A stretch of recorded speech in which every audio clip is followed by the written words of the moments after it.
Okay ဒီနေ့နည်းနည်းကြာလေးပူကြာလေးစာပူလုံးပဲပေါ့နော်ပူကြာလုံးပဲနှစ်ရက်စာလုံးပါမှာဆိုအဲ့ဒီတော့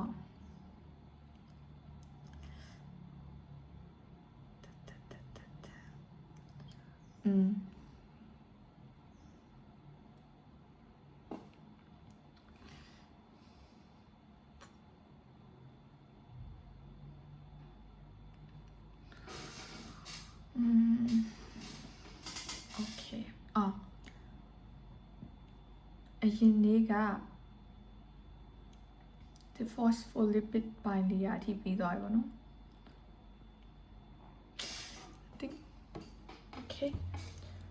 okay so တော့ protein okay protein စေကြောင်းမနေ့ကဟိုအရင်နေ့က phospholipid bilayer ကရေမှာမပျော်ဝင်တဲ့ရေမှာပျော်ဝင်တာနဲ့မပျော်ဝင်တာနဲ့ကွာတာဟုတ်တယ်ရေမှာမပျော်ဝင်တဲ့ polarity non polar molecules တွေကmolecules တွေကဒီမှာဆိုရင်ဒီခေါင်းလေးကဒါ polarity ရှိတဲ့ခေါင်းလေးဒါ non polar မရှိတဲ့polar မရှိတဲ့ non polar အမီဒါ hydrogen နဲ့ carbon နဲ့လောက်ထားတယ်ဒီအပေါ်မှာじゃ phosphate ကို oxygen 3ခုနဲ့ဖြစ်ထားတယ်ပေါ့ပေါင်းထားတယ်အဲ့ဒါဟာအဲ့မှာဆိုဒီokay အဲ့ဒီရောက်နားလေသွားခဲ့တယ် and protein the type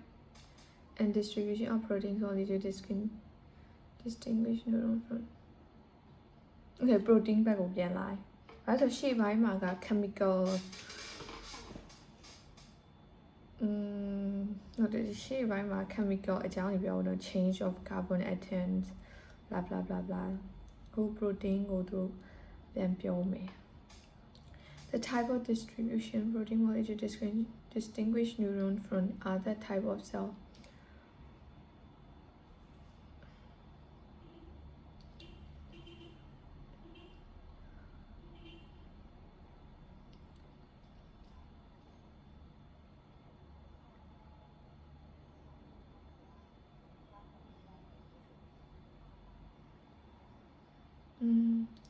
protein အမျိုးကွဲတွေ protein type တွေနဲ့ protein တွေကိုဘယ်လိုမျိုးခွဲဝေ distribute လုပ်ထားလဲကတဲ့တခြား cells တွေနဲ့ neurons ကိုမတူစေရပေါ့ neurons ကလည်း cell ပဲဒါပေမဲ့ဘာကွဲသွားလဲပေါ့ neurons နဲ့ရိုးရိုး cell တွေနဲ့ဘာကွဲသွားလဲဆိုရင်ဒီသူ့ရဲ့ protein molecule တွေဘယ်လိုမျိုး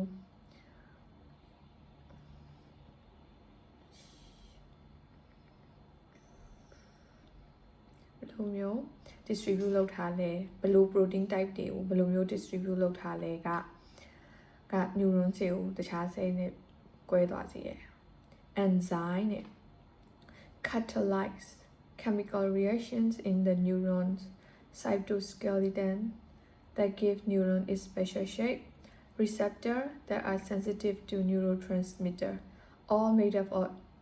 protein molecule တဲ့ okay ဒီမှာ3ခုပြောထားပါเนาะenzyme neurons ထဲမှာဒီ chemical reaction တွေကို catalyze ကိုမြန်မာလိုဘယ်လိုပြောရမလဲအင်္ဂလိပ်လိုလည်းဘယ်လိုအဓိပ္ပာယ်ရှိလဲဆိုတော့မသိဘူးဒါပေမဲ့ခံမှန်းကြည့်ရတော့cation တို့ anion တို့သုံးလို့မျိုးသူတို့ chemical electric charge နဲ့ပတ်သက်မယ်လို့တော့ထင်တာပဲ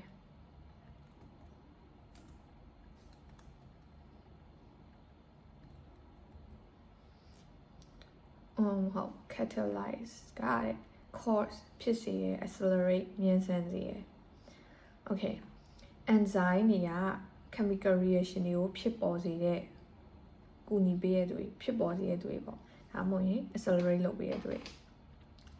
အဲ့ဒီ neuron cell မှာရှိတဲ့ chemical reaction တွေကိုဖြစ်စေတဲ့ enzyme တွေ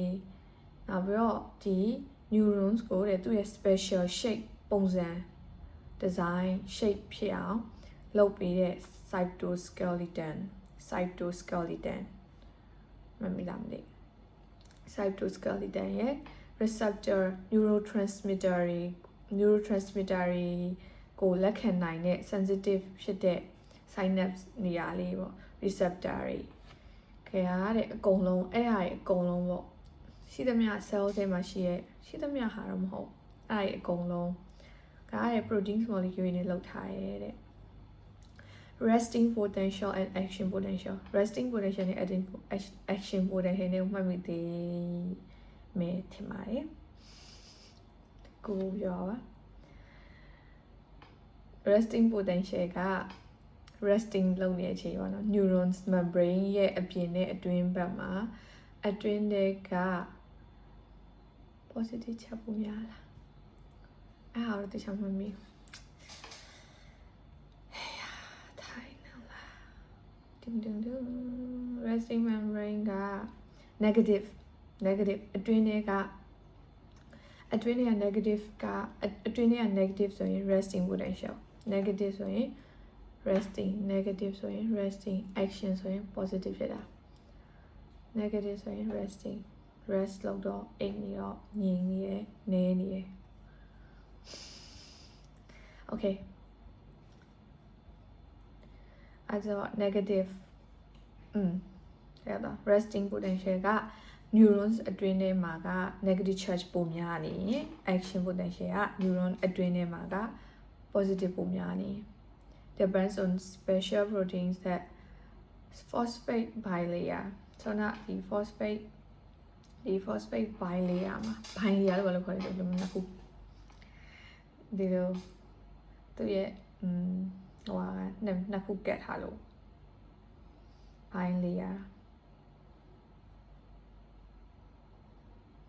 common sense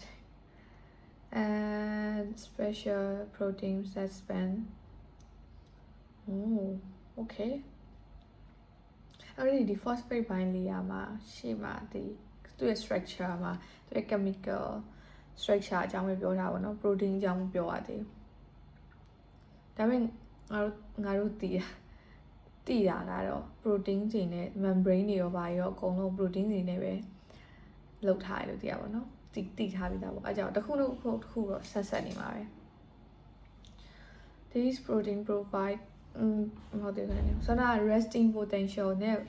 action potential တွေကတဲ့အဲ့ phosphate bilayer မှာဘယ်လိုမျိုး special protein တွေ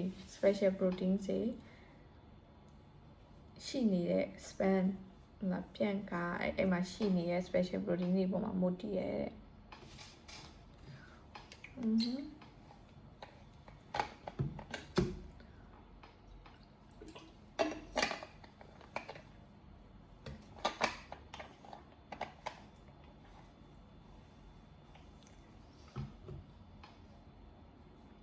These proteins provide more routes for ion to cross the neuronal membrane.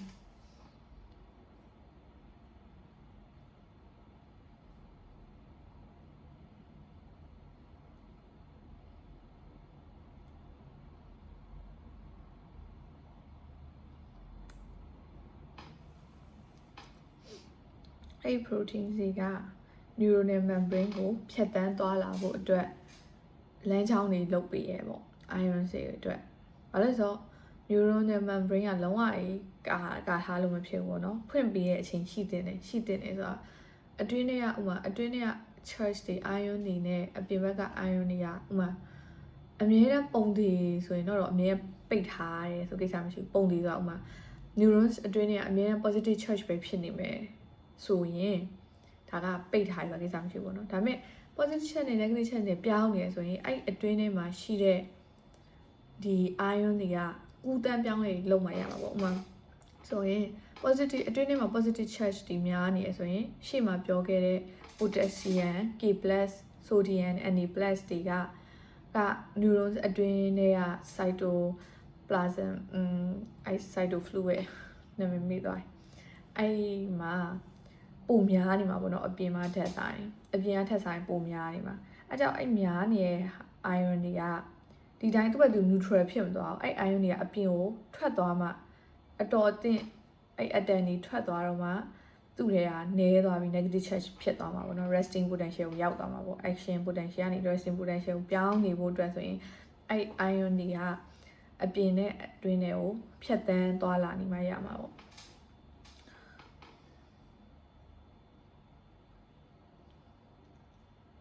အဲ့ကြတော့သူပြောတာအဲ့ protein တွေကတဲ့ဒီ special protein ဆိုပြောရဲအဲ့ protein တွေကဖြတ်တန်းသွားလာတာကိုလုပ်ပြီးရယ် Okay, protein structure in order to perform သူရဲ့ many function တွေ protein တွေမှာဆိုသူ့ရဲ့ function တွေအရင်များပေါ့ရှေ့ပိုင်းမှာဆိုလဲသူ့ရဲ့ function တွေအများကြီးရှိရပေါ့ဥပမာဆိုရင် example ပေးရမယ်ဆိုရှေ့မှာသင်ခဲ့တဲ့မှာဆိုရင်kinesin တို့ဘာ axon တလျှောက်မှာပစ္စည်းတွေသူ့ရဲ့ substance materials တွေကိုတည်ဆောင်ပေးတဲ့ protein တွေရှိမယ်ဒါမှမဟုတ်ရင်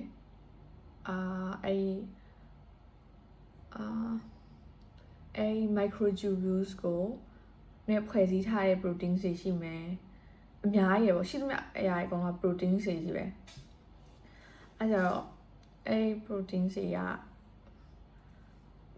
different အလုပ်ကိုလုပ်ဖို့အတွက်ဆိုရင်တို့မှာ different specialized function တွေရှိဖို့လိုရပေါ့လူတွေလိုပဲပေါ့ဥမာတို့မှာ specialization ရှိရဥမာအိမ်ဆောက်တက်တဲ့သူကအိမ်ဆောက်တဲ့သူကအိမ်ဆောက်တက်တယ်အိမ်ဆောက်တဲ့ဟာကိုလုပ်နိုင်တယ်အဲ့လိုမျိုးပဲတခြားပုံပကြီးဆွဲသူကပကြီးဆွဲတတ်တယ်အဲ့လိုပုံစံမျိုးပေါ့သူတို့မှာ structure တွေမတူဘူးပေါ့အားကြတော့သူတို့ရဲ့အဲ့လိုမျိုးအလုပ်တွေလုပ်ဖို့ဆိုရင်သူကိုလုပ်တဲ့အလုပ်ပေါ်မှာမူတည်ပြီးကိုယ့်ရဲ့ shape တွေ design တွေကပြောင်းသွားတဲ့သဘောပေါ့လူတွေဆိုရင်အကုန်လုံးကတူတယ်လို့ထင်ရပါမယ်တကယ်တော့ဂီတာတီးရသူဆိုရင်ဂီတာတီးရတဲ့အပေါ်မှာမူတည်ပြီးသူတို့လက်တွေကဒီအသမားတက်သွားမျိုးပေါ့တခြားသူနဲ့ဆိုင်အဲ့လိုမျိုးရှိမှာပေါ့သူတို့ရဲ့ design သူတို့ရဲ့ shape ကပြောင်းသွားတယ်ပေါ့နော်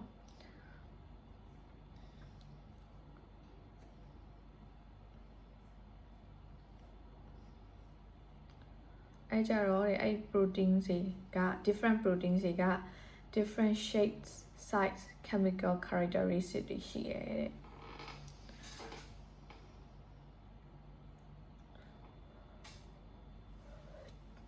အဲ့ diversity မတူညီမှုတွေကိုကွဲပြားမှုတွေကိုတဲ့နားလည်ဖို့ဆိုရင် protein structure ကိုကြည့်ရမယ်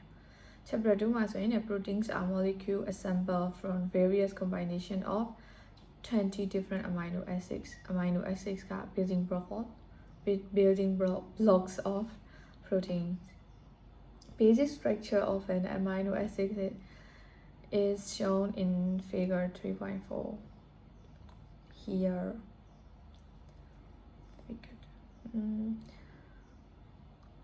basic structure of amino acids. All amino acids have a central carbon atom, the alpha. Through ma, to need the center, the carbon atom the hushi ebo. Be amino acid so. Amino acid got it. Ne, madunium amino acid immune associated with no.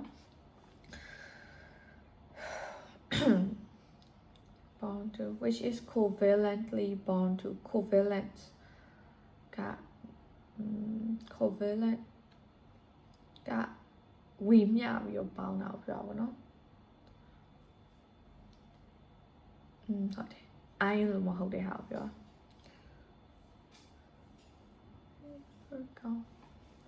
covalently bound to 4 molecular groups တဲ့ဘာလဲဆိုရင် hydrogen atom amino acid group carboxyl group and variable core group are group ဒီ၄ခုရှိရတယ် okay အဲ့တော့ဒီဟာဦးသားလေးညဟာမှာဖတ်ရမယ်ဆိုရင်လန့်ပြီးတော့ဘာမှဆက်လုပ်ပြမှာမဟုတ်ဘူးဒါပေမဲ့မနေ့ခင်းမှာဆိုတော့အုံနောက်က capacity အများကြီးရှိနေပါတော့ရှိနေလုံးဝကြောက်စရာကောင်းတယ်လို့မထင်သေးဘူးဟဲ့ okay အဲ့ဒီတော့အခုဘာမှတ်ရမှာလဲဆိုရင်okay protein structure တွေရှိတယ် protein structure တွေက amino acid အမျိုး20နဲ့လောက combine အမျိုးလုံး combination လုပ်ထားရပေါ့အဲ့ဒီပြီးတော့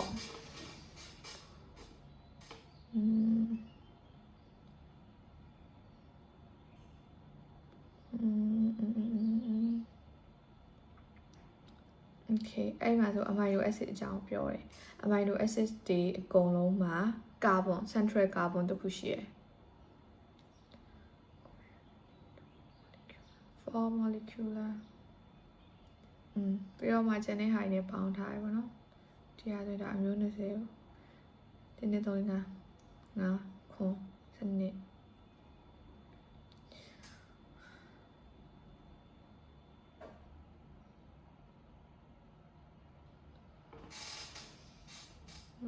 20အဲ့မှာဆိုသူတို့မှာဒီအလဲမှာကာဗွန်အကုန်လုံးကာဗွန်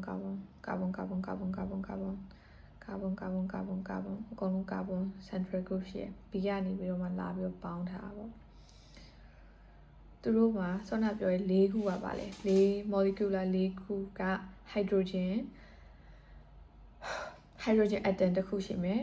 amino acid group amino group ရှိမယ် hydrogen atom ဆိုတာ carbon နဲ့သူ hydrogen atom တစ်ခုနဲ့ပဲပေါင်းတယ်လို့ပြောတာပေါ့ဒါပေမဲ့တစ်ခုနဲ့ပဲပေါင်းတာပဲမှရှိတာအော်မဟုတ်တစ်ခုနဲ့ပဲ C နဲ့ H နဲ့ပဲပေါင်းထားတဲ့ atom လို့ပြောတာမဟုတ်ဘဲနဲ့ဒီ carbon မှာဒီ group တွေမျိုးစုံအမျိုးမျိုး structure မျိုးစုံတွေလာပေါင်းလို့ရတယ်လို့ပြောထားပါတော့အဲကြောင့်ဒီ C မှာလာပြီးတော့ attach လုပ်တာက H တွေက H3N+ က amino group H3N+ hydrogen 3ခုနဲ့ nitrogen group ပြီးတော့ carboxyl carboxyl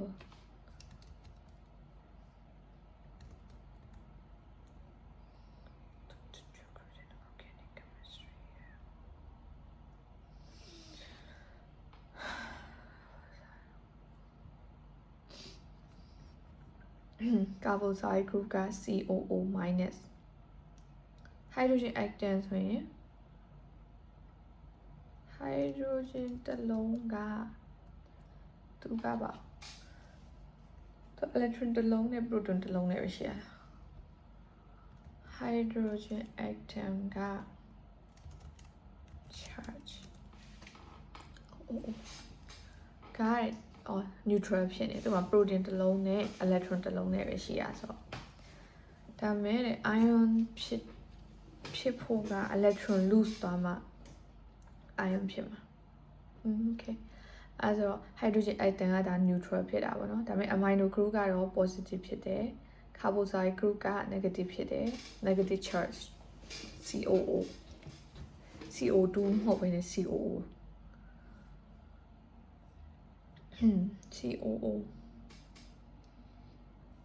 and viable group called R group R for residue viable group called R group ကတော့ R for residue တဲ့ R group ကိုရေးထား CH2 ကပါရ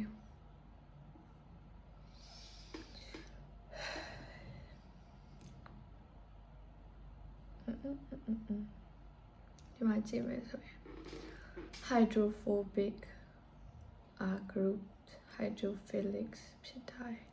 other amino acids ဒီဖုန်းရဲ့အရင်အတန်ကြီးနေ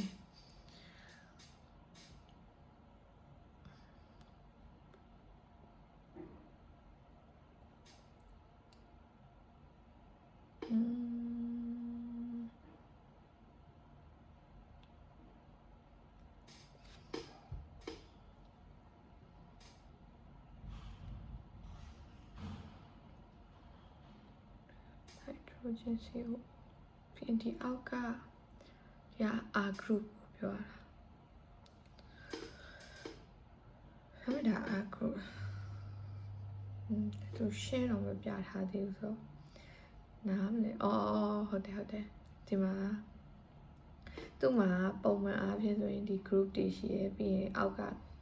R group ဆိုတာရှိရပေါ့ R group ကမျိုးစုံဖြစ်နိုင်တယ်တခြားဟာ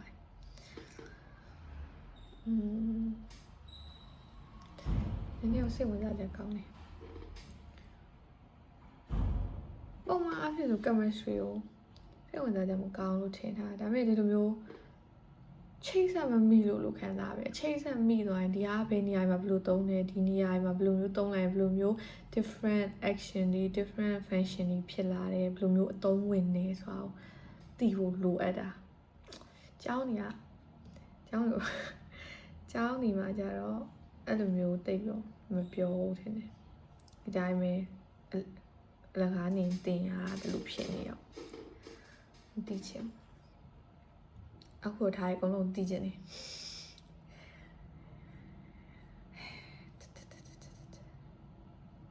ထိုက်ပုံနဲ့ okay တရားဆက်ဖတ်ကြည့်မယ် difference between amino acid research from different in the size and nature of these R groups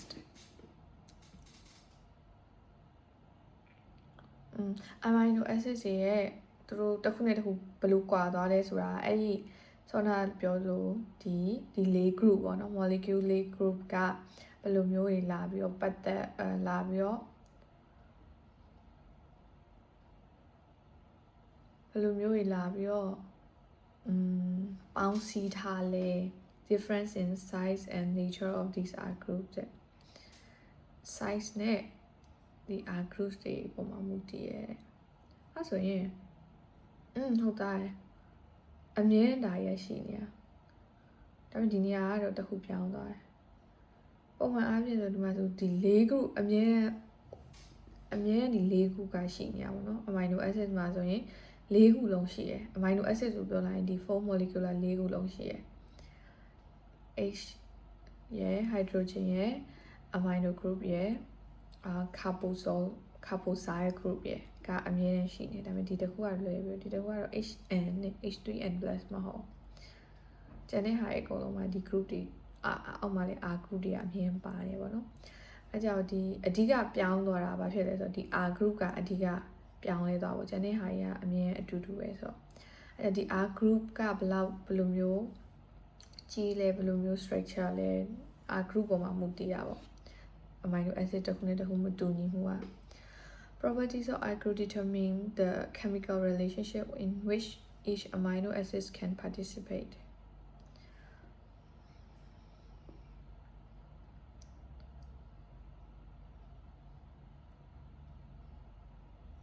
Proteins are synthesized by the ribosome of neuronal cell body. In this process,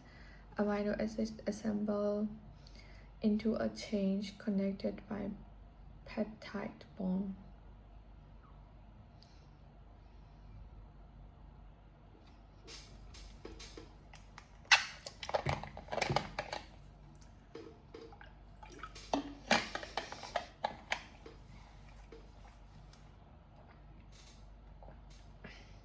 Manakin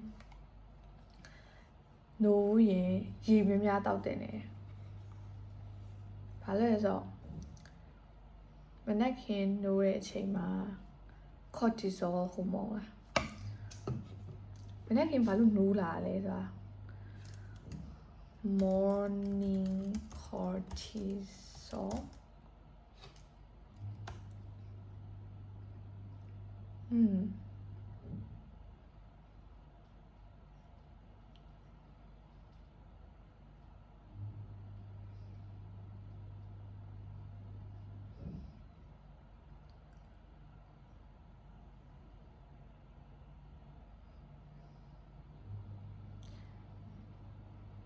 ဒီဟာပေါ့နော်မနေ့ကဘာလို့နိုးလာလဲသိ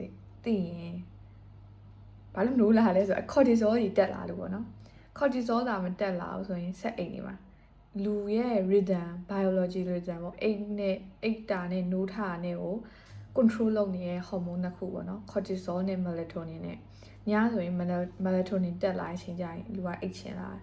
ပြီးရင် melatonin ကျသွားပြီးရင်နိုးရမယ့်အချိန်ရောက်လာရင်ပုံမှန်နိုးရမယ့်အချိန်ရောက်လာရင် cortisol level ကသူ့လိုတက်လာတာက peak ရောက်သွားတာပေါ့နော် peak ရောက်သွားဖို့လိုရယ်မနက်ခင်းဆိုရင်ပြီးရင်ဖြည်းဖြည်းချင်းနဲ့မှဆင်းသွားဖို့လိုရယ်ညအချိန်ကိုယ့်ရဲ့အဲ့လိုပုံမှန် rhythm မှန်နေဖို့ဆိုရင်ပေါ့အဲ့ကြောင့်ဒီမနက်ခင်းအချိန်မှာ cortisol တက်လာတာကအလုံးလုံးနိုင်စွမ်းကိုပို့ပြီးတော့တွန်းအားပေးရပေါ့နော်အဲ့ကြောင့်မနက်ခင်းနိုးပြီးခဏတော့နားပြီးတော့အလုံးလုပ်တယ်အလုံးလုပ်ပြီးတော့အဲ့ cortisol level မြင့်နေတဲ့အချိန်မှာအလုံးလုပ်တာကလုံးဝခေါင်းထဲအကုန်ဝင်နေပေါ့နော်ညအချိန်ထက်ဆိုင်အဲ့ကြောင့်အဲ့ cortisol level ကိုဒီမနက်ခင်းအချိန်မှာ peak ရအောင်လုပ်ဖို့လိုရပေါ့နော်အဲ့ peak ရအောင်လုပ်ဖို့လိုရင်ဆိုရင်သူ့ကိုကူပြီးတော့တက်အောင်လုပ်ပေးရရေများများတောက်ဖို့လိုရဒါမှမဟုတ်ရင် coffee တောက်လို့ရတယ်ပေါ့ coffee ကိုဒါပေမဲ့ coffee caffeine တက်ကတော့အဲ့လိုမျိုးတက်အောင်လုပ်ပေးဒါပေမဲ့တိတ်တော့မကောင်းဘူးเนาะအဲ့မှာ coffee ကဘာဆက်လုပ်ပေးလဲဆိုတော့ cortisol level ကိုတက်အောင်လုပ်ပေးတဲ့အတွက်တကယ်လို့နေခင်း2နာရီထိုင်ပေါ့12နာရီ3နာရီလောက်ထိ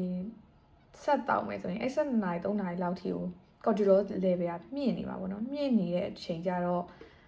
3နာရီလောက်တောက်လိုက်မယ်ဆိုရင်ဒီမှာဆို3နာရီလောက်မှတောက်လိုက်ပြီဆိုရင်ကိုယ့်ရဲ့ cortisol level ကဒီချိန်ကျရမယ်အချိန်မကျဘဲနေဒီမှာသွားပြီးတော့ထိုင်ပေါ့ peak မရရင်တော့မှနည်းနည်းမြင့်နေမှာပေါ့နော်မြင့်နေတဲ့အချိန်ဆိုရင်မြင့်ရင်ကျဖို့လဲခဲရင်လဲဆိုတော့ဒီနားမှာတောက်လိုက်ရင်ဒီကမြင့်သွားပြီးတော့ဒီညပိုင်းနေမှာပြဿနာတက်တယ်ပေါ့နော်တခါလေကိုကတော့အိတ်တာတော့အိတ်သွားပါမယ်ကိုယ့်ရဲ့ခန္ဓာကိုယ်ရဲ့ဟော်မုန်းနေနဲ့သွားပြီးတော့သူကရှုပ်အောင်လုပ်လိုက်တယ်ပေါ့အားကြောင့် coffee တောက်ဖို့အတင်းတော်ဆုံးချိန်ကတော့မနက်ခင်းချိန်ပေါ့ရေအဓိကအဲ့ရေများများတောက်ဖို့လိုရယ် peak ရအောင်လုပ်ဖို့လိုရယ်ပေါ့နော်အဲ့ peak ရဒီချိန် peak ရအောင်မဟုတ်ရင်ဘယ်လိုပြောမလဲဆိုရင်ဒီ wave တွေပေါ့ wave တွေဆိုတာပြော frequency လို့ပြောလို့ဒီ high ပေါ့နော်သူရဲ့ဒီဟော်မုန်းလူတစ်ယောက်ရဲ့ခန္ဓာကိုယ်မှာဟော်မုန်းတွေအများကြီးရှိရပေါ့အဲ့ဟော်မုန်းတွေကသူ့ rhythm လေးနဲ့သူအဲ့လိုမျိုးတက်လိုက်ကျလိုက်သွားနေပေါ့တက်လိုက်ကျလိုက်သွားနေတော့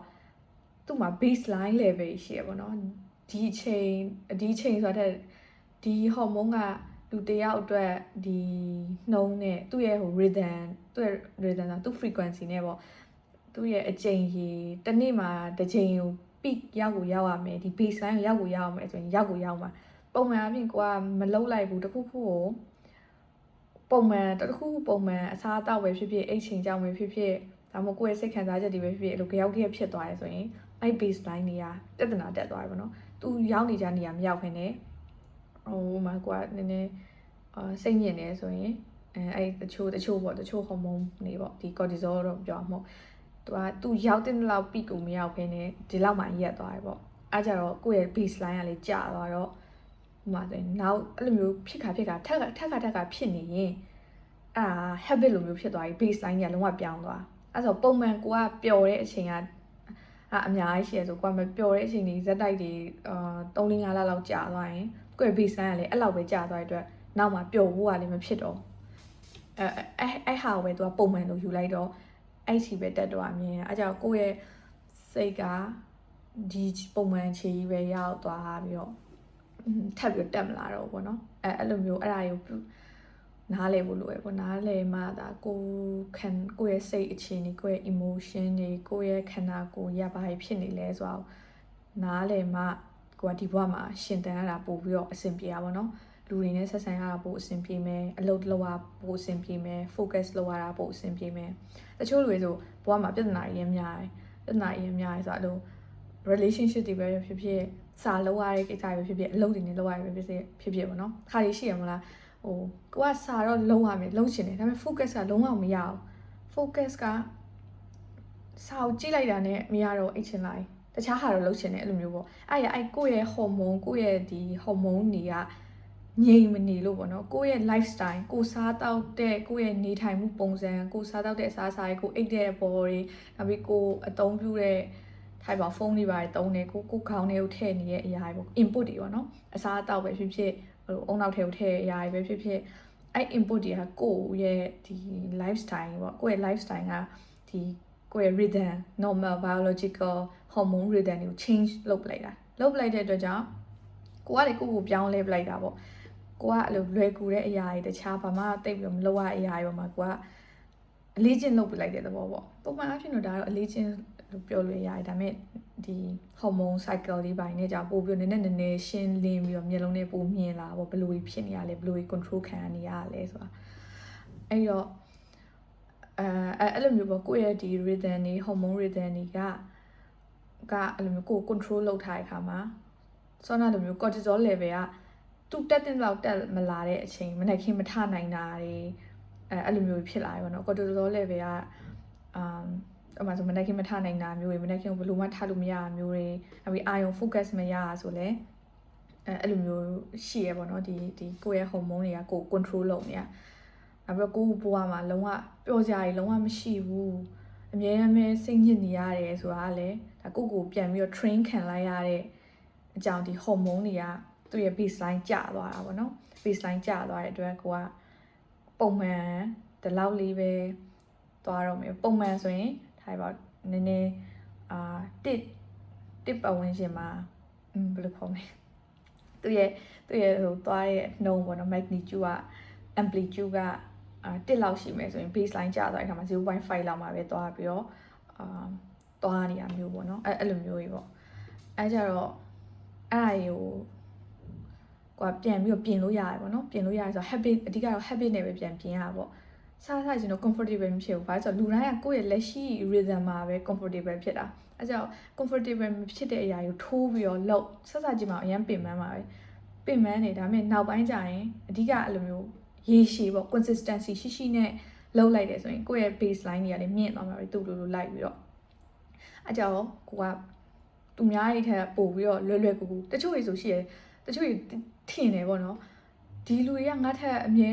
ဘဝမှာလွယ်ကူနေတယ်သူတို့တွေကဘာလို့အမြဲလွယ်ကူနေရသူတို့အတွက်ဘာလို့အမြဲလွယ်ကူနေရလဲငါ့အတွက်ဘာလို့ခက်ခဲနေရလဲဆိုတာသူတို့ကလွယ်ကူအောင်လုပ်လိုက်လို့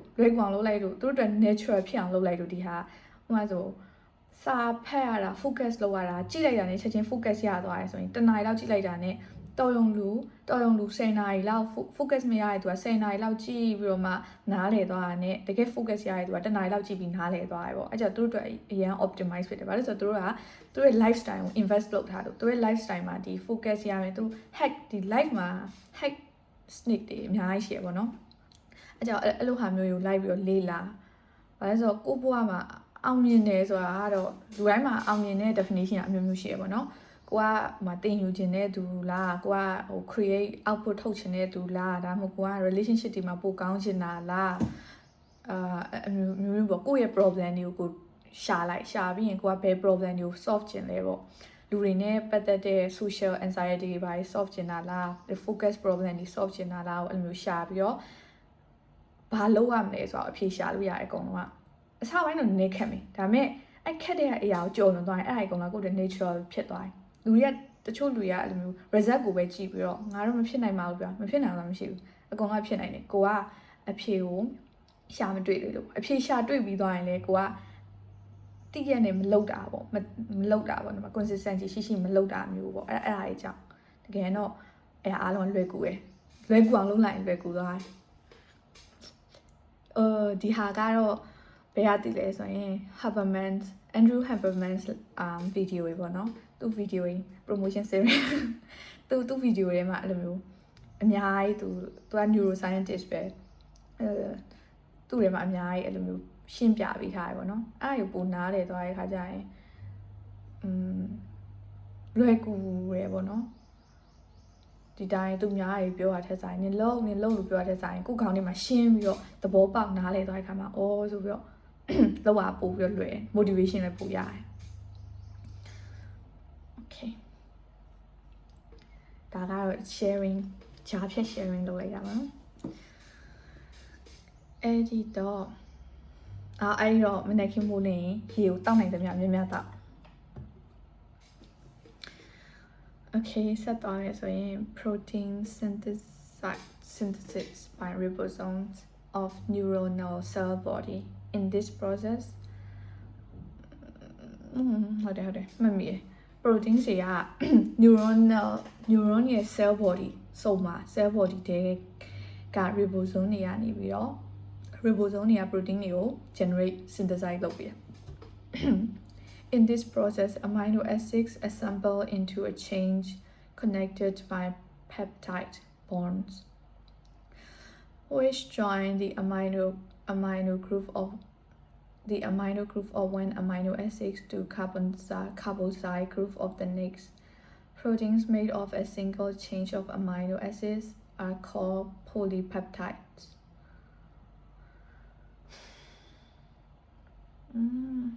Amino acids တွေက peptide bond လို့ခေါ်တဲ့ chains နဲ့ connect လုပ်ခြင်းခံရတယ်။ okay အဲ့ဆို amino acids တွေကသူ့ရဲ့ molecule လို့ခေါ်တာ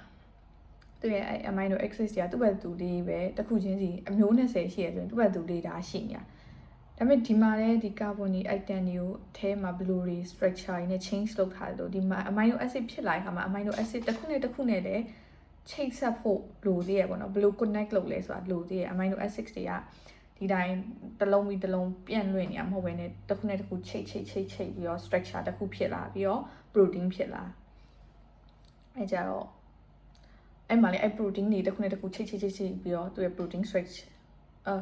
အဲ့မသိသေးဘူးအဲ့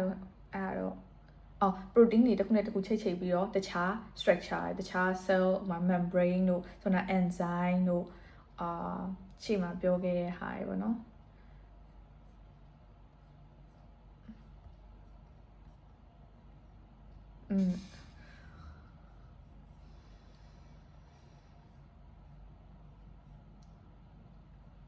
ဒီမှာဆိုရင် cytoskeleton တို့ receptor တို့ဖြစ်လာပေါ့ protein တွေကိုတစ်ခုနဲ့တစ်ခုချိတ်ဆက်ပြီးတော့အဲ့ကြောင့်အဲ့ protein တွေဖြစ်လာဖို့လဲအဲ့ amino acid အခု20ကတစ်ခုနဲ့တစ်ခုချိတ်ဆက်ဖို့လိုရပေါ့နော်အဲ့ကြောင့်တစ်ခုပြီးတစ်ခုဒီမှာတစ်ဆင့်ချိတ်လာပြီးတစ်ခုဖြစ်လာနောက်တစ်ခုချိတ်တစ်ခုဖြစ်လာအဲ့ဖြစ်လာရင်တစ်ခုချိတ်ပြီးတော့နောက်ထပ်အသစ်တစ်ခုထပ်ဖြစ်လာအဲ့လိုမျိုးအဲ့ဒီတော့ကျွန်တော်ပြောလို့ဘလို့ amino acids တစ်ခုနဲ့တစ်ခုဘလို့မျိုး connect လုပ်တယ်ဆိုရင်ဒီမှာ peptide bond ဆိုတာရှိရဲတဲ့အဲ့ peptide bond နဲ့ဒီ amino acid တစ်ခုနဲ့တစ်ခုချိတ်ဆက်ပေးရပေါ့ peptide bond တွေကချိတ်ဆက်ပေးရအဲ့ဒီ protein လုပ်တဲ့အချိန်မှာ protein က amino acid တွေကိုချိတ်ဆက်ထားဆိုတော့ amino acid တွေကအဆောင်ကတော့ free လို့မျိုးသူ့ဟာနဲ့သူ atom ကြီးရှိနေမှာပေါ့နော်အဲ့မှာ protein ဖြစ်မှ amino acid တွေတစ်ခုနဲ့တစ်ခုချိတ်ဆက်လာရင် protein ဖြစ်သွားအဲ့ကြောင့် protein ကို synthesize protein ကိုထုတ်လုပ်နေတဲ့ ribosome တွေကထုတ်လုပ်နေတဲ့အချိန်မှာအဲ့တစ်ခုနဲ့တစ်ခုချိတ်တဲ့အချိန်မှာဘယ်လိုချိတ်လဲဆိုတော့အဲ့ peptide bond နဲ့ချိတ်တယ်လို့ပြောတာ which join group the amino acids of one amino acid to the carboxyl group of the next amino group ကိုတဲ့ amino acid တစ်ခုရဲ့ amino group ကို carboxyl group ရဲ့group နဲ့ချိတ်တယ်တဲ့ okay ဒီမှာဆိုရင်သူ့ရဲ့ rules လို့ပြောပြရမှာပေါ့ဘယ်လိုချိတ်လဲဆိုရင် lego လိုမျိုးလေ lego ထားပါ lego ပဲဖြစ်ဖြစ်ငယ်တုန်းကဟိုပါဓာတ်ပုံလိုမျိုးအယုတ်ပုံကားချက်ကိုဆက်ရတယ် puzzle လေးရှိတယ်လေအဲ့ဒါဆက်ဖို့ဆိုရင်တစ်ခုနဲ့တစ်ခုချိတ်မိဖို့ဆိုရင်နှစ်ခုလုံးကတူနေလို့မဖြစ်ဘူးပေါ့နော် lego ဆိုလဲတစ်ခုကဟိုထည့်လို့ရတဲ့အပေါက်ရှိပြီးတော့နောက်တစ်ခုကကြတော့ဘယ်လိုပြောမလဲချိတ်လို့ရတဲ့နှစ်ခုမတူတော့နဲ့တော့ခလောက်လို့ပဲအဲ့လိုမျိုးချိတ်လို့ရမယ်တစ်ခုရှိတင်တယ်ပေါ့နော်ရှိတင်တော့အဲ့မှာဆိုရင်ဒီနှစ်ခုကအဲ့နှစ်ခုကဘာဖြစ်မှာလဲဆိုရင် amino group နဲ့ဒါပါ carboxyl group ပေါ့သူတို့နှစ်ခုကခေါင်းနဲ့အမီးလိုမျိုးလောက်ထားပါတော့ဒီခေါင်းနဲ့အမီးနဲ့အမြင်ချိတ်လို့ရတယ်ဆိုတဲ့သဘောပေါ့အဲကြတော့တစ်ခုနဲ့တစ်ခု group လုပ်မယ်ဆိုရင် amino group နဲ့ amino group နဲ့တွားပြီးချိတ်လို့မရအောင်ထိုင်ပါဆိုတော့ example ပြောမယ်ဆို magnet လိုမျိုးပဲအပေါင်းနဲ့အမနဲ့ရှိရဆိုရင်အမနဲ့အပေါင်းနဲ့ပဲပေါင်းလို့ရမှာပေါ့ အဲ့လိုပုံစံမျိုးအဲ့ကြောင့်သူတို့ရဲ့ချိတ်ဆက်ထားတဲ့ချိတ်လို့ရတဲ့နှစ်ခုอ่ะဒီအမြဲတမ်းချိတ်ဘယ်လိုချိတ်သွားမလဲဆိုရင်အမြဲတမ်းဒီ amino group နဲ့ carboxylic group နဲ့တွားပြီးချိတ်မှာပေါ့အဲ့မှာသူတို့ဘယ်လိုချိတ်မလဲဆိုရင်အဲ့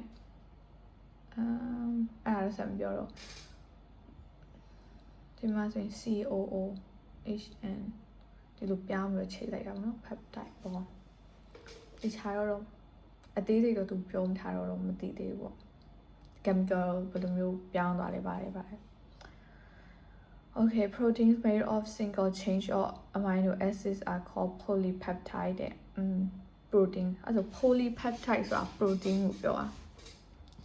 single chain or a single chain of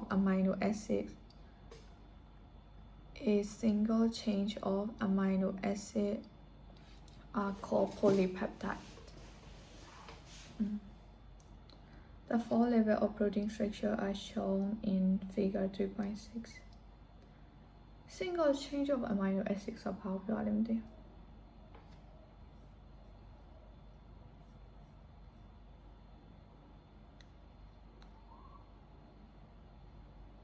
ဘူးThe polypeptide is a single chain of amino acid တဲ့အဲ့ဆိုရင် protein မှာ single chain ရှိလို့ double chain တွေအမျိုးမျိုးရှိနိုင်တယ်တစ်ဆက်တည်းကျိုးကတစ်ဆက်တည်းသွားမှာမဟုတ်ဘဲねကျိုးနှစ်ခုချီထားမျိုးဖြစ်နိုင်တာမသိဘူးပေါ့နော်မသိသေးဘူးပေါ့ Okay အဲ့တော့ single chain amino acid single chain နဲ့လုပ်ထားတာကို polypeptide လို့ခေါ်တယ် peptide bond နဲ့ amino acid နှစ်ခုကိုချိတ်တယ်အဲ့ချိတ်တဲ့အချိန်မှာဘယ်ဘက်နဲ့ဘယ်ဘက်နဲ့သွားချိတ်တာလဲဆို carboxylic group နဲ့ amino group နဲ့သွားပြီးချိတ်တာ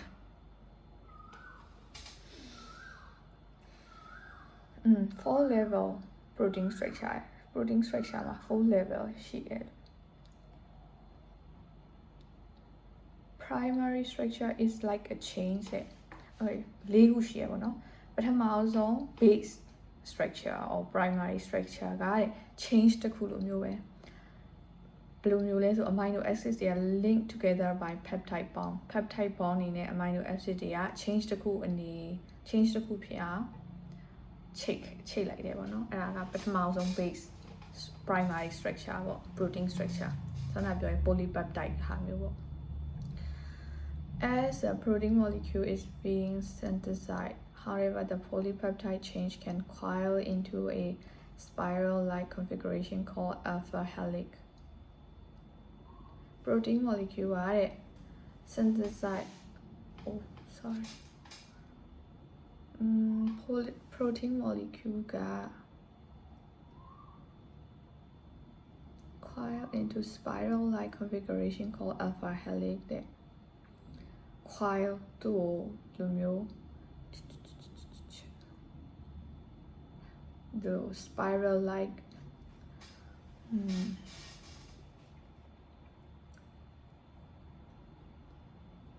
spiral-like ဒီလိုမျိုး spiral ဘယ်လိုခေါ်မလဲအလိမ်လေးဖြစ်အောင် configuration ဖြစ်အောင်ပြောင်းပြီးရဲ့ configuration ကို alpha helix လို့ခေါ်တာနော်အဲ့ဟာကို protein ကိုပြောမှာမဟုတ်တယ်ဒီ configuration ကိုပဲပြောတာ spiral like configuration ကို alpha helix လို့ခေါ်တဲ့အဲ့ polypeptide ပေါ့ base ကျိုးတန်းကြီးက spiral like အဖြစ်ပြောင်းပြီးလေးတယ်ပေါ့အဲ့လိုလဲပြောင်းလို့ရတယ်ပေါ့အဲ့ alpha helix ကexample of what is called secondary structure of a molecule တဲ့ spiral လိုမျိုးပုံပြောင်းသွားတဲ့အခါမှာ secondary structure ရတယ်တဲ့ interaction among R group can cause the molecule to change its three-dimensional conformation even further okay အဲ့တော့ပုံစံအားဖြင့်ဆိုရင်အဲ့ဆိုဒီ amino acid တွေကလည်းငြိမ်မနေဘူးပေါ့နော်ငြိမ်မနေဆိုတော့သူတို့ရဲ့တခြား R group bond တွေရှိသေးတယ်ပေါ့ဒီအောက်မှာအခု chain ဆက်ထားတာဒီအပေါ်ကဒီ amino group နဲ့ carboxylic group တွေနဲ့ပဲချိတ်ထားလိုမျိုးချိတ်ထားအဲ့ကြောင့်သူ့အောက်မှာဒီ R တန်းလန်းတွေ R group တန်းလန်းတွေရှိနေသေးတယ်ပေါ့နော်အဲ့တော့ပုံမှန်အားဖြင့်ဆိုဒီ amino acid group က တန်လေးပဲသူဟာနဲ့သူချိတ်ထားမယ်ဆိုဘာပြဿနာမှမရှိဘူးဒါပေမဲ့အဲ့လိုမျိုးလိန်ကောက်လိုက်တဲ့အခါကျရင်ဘာဖြစ်လဲဆိုတော့ဒီတွဲရပါလာတဲ့အာခုကတခြား type ပေါ့ဒီဟာကလိန်သွားရဆိုရင်ဒီနှစ်ခုကသွားပြီးကတ်သွားမယ်ကတ်သွားတဲ့အခါမှာသူတို့ chemical reaction ဆိုတော့သူတို့ဒီ type ပေါ့ပေါင်းစည်းရည်သွားပြီးတော့ဒီမှာ attract ဖြစ်တာတွေ hydrogen oxygen တွေသွားပြီးတော့ကတ်မိရရှိမှာပေါ့ကတ်မိရရှိရောလိန်သွားတဲ့အခါမှာတစ်ခုနဲ့တစ်ခုနီးသွားတာပေါ့ဒီပတိလုံးလေးပဲထားတယ်ပါဒီ amino acids ကလိန်သွားတဲ့အခါကျရင်ဒီပထမတစ်ခုနဲ့ဒီနောက်ဆုံးတစ်ခုနဲ့သွားပြီးတော့နည်းနည်းနီးစပ်သွားမှာပေါ့လိန်သွားတော့နီးစပ်သွားတဲ့အချိန်ကျရင်သူ့ရဲ့ R group ကသွားပြီးတော့ဒီ R group နဲ့သွားပြီး attract ဖြစ်ပြီးတော့သွားချိတ်ဆက်သွားတဲ့အခါမှာသူတို့နှစ်ခုကပိုကတ်သွားတော့အဲ့လိုသူတို့မှာ 3D structure ပြောင်းသွားပြီဟိုကနေသွားကတ်ဒီကနေသွားကတ်ဆိုတော့သူတို့မျိုး randomly လို့မပြောဘူးပေါ့နော်သူကသူအဲ့လိုမျိုးသွားကတ်ရင်နဲ့သူတို့ရဲ့ structure တွေ 3D structure တွေကပြောင်းသွားတယ်ပေါ့ interaction among R group can cause R group အချင်းချင်း interact လုပ်တဲ့အခါမှာတဲ့သူရဲ့ 3D conformation ကိုပို့ပြီးတော့ပြောင်းလဲစေနိုင်တယ်တဲ့အဲ့ဒီပုံစံအဖြစ် protein တွေကသူတို့မှာတစ်ခုနဲ့သူ band လုပ်တယ် fold လုပ်တယ်နောက်ပြီးတော့သူတို့မှာသူတို့ shape တွေ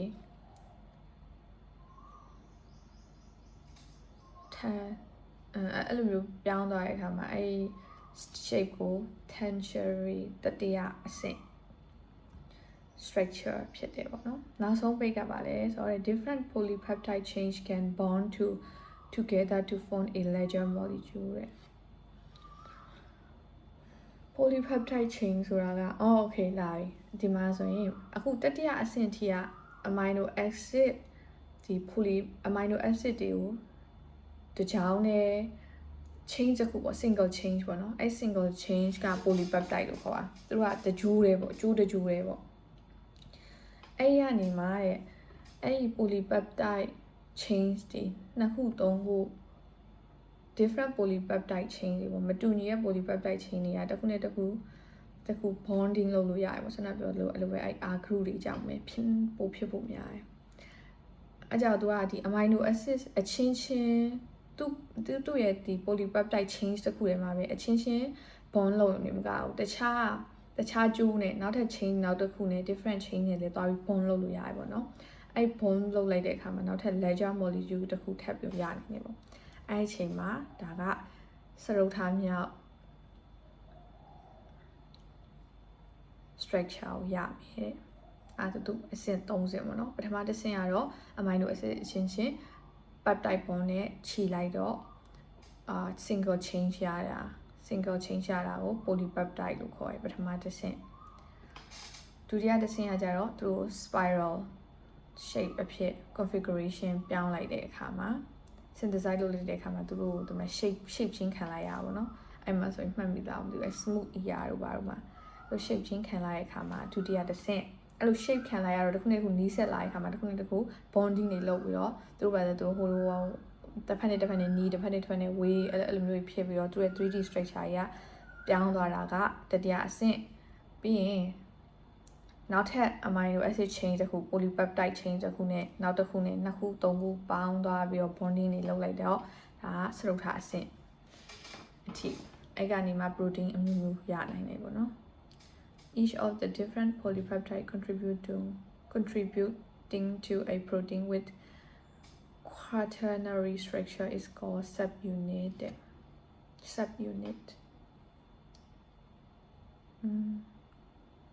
okay any polypeptide chains တွေ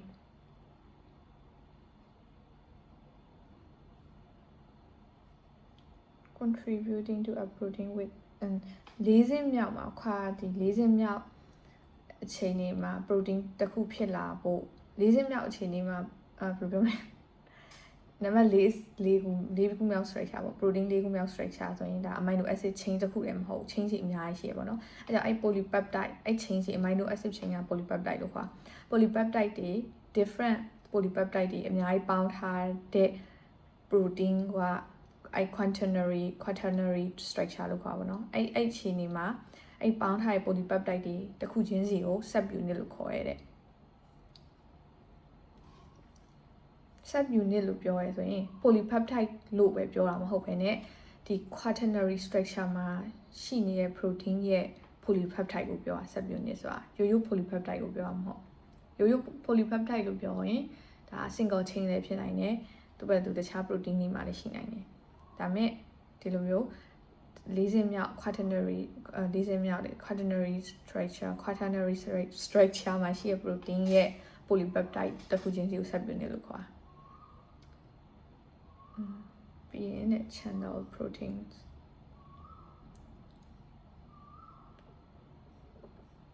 okay အခုခဏနာပြီးရက်လာအောင်မယ်ပေါ့နော်ညနေခင်းမှာညခင်းမှာအချိန်ရှိသေးရင်တော့နည်းနည်းထည့်ရိုက်လိုက်မယ်မဟုတ်တော့ဒီနေ့တော့ဒီလောက်ပဲအဲဆိုမိနစ်50တထိုးသွားပြီဆိုတော့ပုံမှန်ထက်တော့နည်းနည်းလေးပို့ပြီးတော့စာကြည့်ဖြစ်တယ်လို့လည်းခံစားရတယ်ခေါင်းထဲကိုအများကြီးဝင်သွားတယ်လို့လည်းခံစားရတယ် productive ဖြစ်တယ်ပေါ့နော်